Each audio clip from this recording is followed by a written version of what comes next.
Imagine if your neighborhood had a security system where if one house got broken into, every single neighbor would instantly show up at your door armed and ready to defend you. That's essentially what NATO is. Except instead of houses, we're talking about entire countries. And instead of neighborhood watch, we're talking about the most powerful military alliance in human history. So what exactly does NATO do that makes it so significant? At its core, NATO operates on one revolutionary principle that has kept major world wars at bay for over 7 decades. Article 5. This single clause states that an attack on one member country is considered an attack on all 32 member countries. Think about that for a second. If someone messes with tiny Luxembourg, they're not just picking a fight with 640,000 people. They're challenging the combined military might of the United States, United Kingdom, France, Germany, and 28 other nations simultaneously. But here's where it gets really interesting. NATO has only invoked Article 5 once in its entire history, and it wasn't for a European country. It was for America, after September 11, 2001. Within hours of the Twin Towers falling, European fighter jets were patrolling American skies. Canadian ships were protecting American harbors, and NATO forces were mobilizing to support the United States in Afghanistan. This wasn't just symbolic. It was the alliance proving that its promises weren't just words on paper. NATO's daily operations extend far beyond this famous mutual defense clause. The alliance maintains a constant state of readiness through something called the NATO Response Force, a highly trained multinational military unit of about 40,000 troops that can deploy anywhere in the world within days. Picture this. At any given moment, soldiers from different countries who speak different languages are training together, using compatible equipment and following unified command structures. They're essentially creating a military version of a universal language. The alliance also runs one of the world's most sophisticated early warning systems. Through a network of radar installations, satellite surveillance, and intelligence sharing, NATO monitors threats from cyber attacks launched from basement computers in hostile nations to intercontinental ballistic missiles that could cross continents in 30 minutes.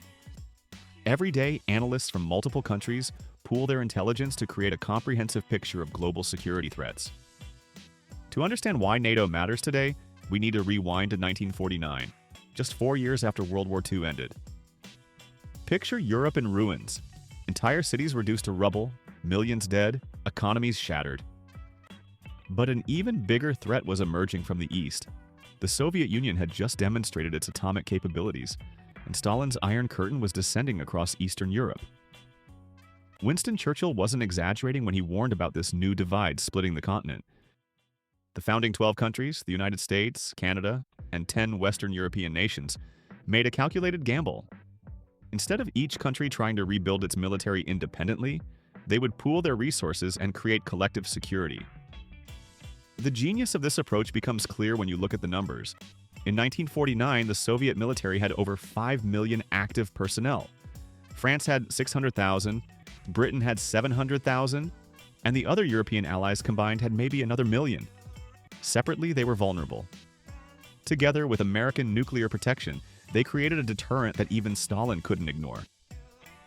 As of 2025, NATO includes 32 member nations, spanning North America and Europe.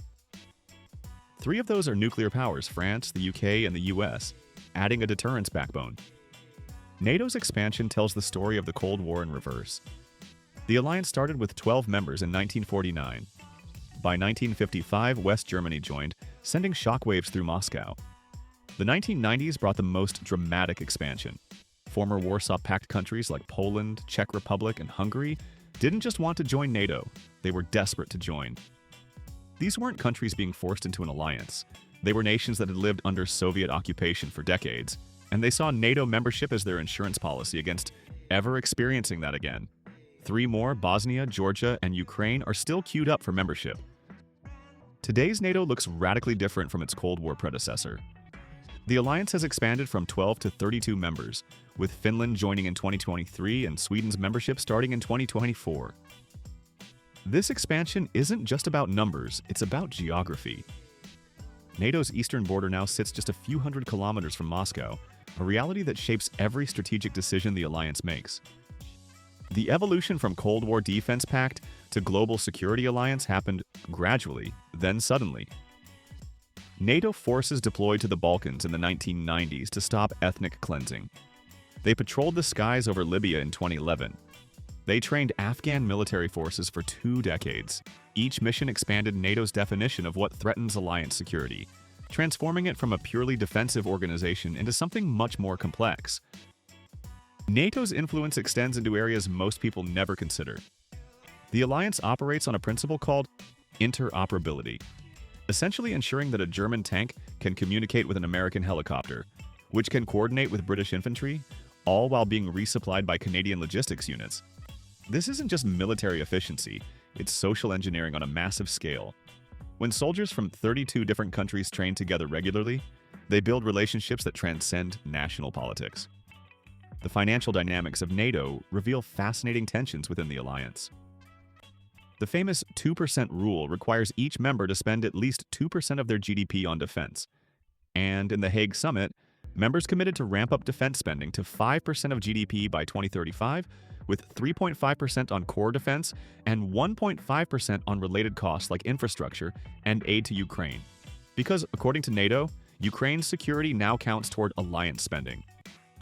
This creates an ongoing debate. Is America subsidizing European security? Or are European allies providing strategic depth and legitimacy for American global influence? NATO's cyber warfare capabilities represent the alliance's adaptation to 21st century threats. In 2014, NATO officially recognized cyber attacks as potential triggers for Article 5, meaning a sophisticated hack could theoretically trigger the same response as a physical invasion. The alliance operates multiple cyber defense centers, with Estonia hosting the primary facility, a choice that makes perfect sense given Estonia's experience surviving massive Russian cyber attacks in 2007. The alliance's nuclear doctrine remains its most sobering responsibility. NATO maintains a policy of nuclear sharing, where American nuclear weapons are stationed in 5 European countries: Belgium, Germany, Italy, Netherlands, and Turkey. European pilots train to deliver these weapons, creating a nuclear deterrent that's both American and European simultaneously. It's the arrangement that requires extraordinary trust and coordination. Perhaps most importantly, NATO serves as a diplomatic forum where disagreements between allies get resolved before they escalate. When Turkey shot down a Russian fighter jet in 2015, NATO provided the framework for managing what could have become a much larger crisis. When the United States wanted to invade Iraq in 2003, NATO's internal debates reflected broader international concerns about the mission. The alliance doesn't just prevent wars between members and outsiders, it prevents wars between members themselves. Modern NATO faces challenges that would be unrecognizable to its founders.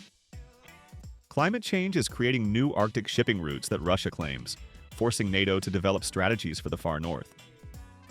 Migration crises test alliance solidarity as member countries disagree on refugee policies. Emerging technologies like artificial intelligence and autonomous weapons require new doctrines and treaties.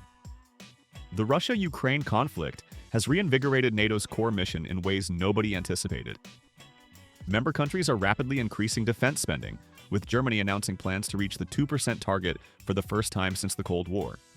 The alliance is deploying additional forces to Eastern Europe, establishing new command structures, and updating cold weather warfare capabilities that hadn't been priorities since the 1980s. NATO's success can be measured not just by wars prevented, but by the prosperity enabled. Western Europe's economic miracle after 1949 happened partly because these countries could invest in reconstruction rather than massive military buildups.